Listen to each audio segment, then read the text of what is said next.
हेर्ने दिन म भगवानलाई के वर माग्छु भनेपछि सम्पूर्ण भगवान सबै मेरो लागि बराबर हो, तर गुरु चाहिँ उहाँ हुनुहुन्छ। गुरुभन्दा पनि ठुलो मलाई जन्म दिनु मेरो आमा हुनुहुन्छ। त्यसकारण म आमाको लागि उहाँसँग के वर माग्छु भनेपछि मेरो आमा सधैँ सुस्वास्थ्य, सधैँ हाँसेको देख्न पाऊँ र म जीवित हुँदासम्म मैले आमालाई सेवा गर्ने पाऊँ भन्ने म उहाँलाई वर माग्छु।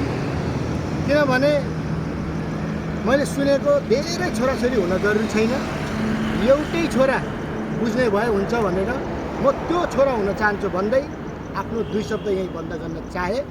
जस्तै हालतमा भए पनि आमासँग अन्तिम साथसम्म बस्ने बाचाको साथ 2082 साल 1 महिना आज 14 गते आइतबारको दिन आमाको खुसीको मुख हेर्न जाँदैछु।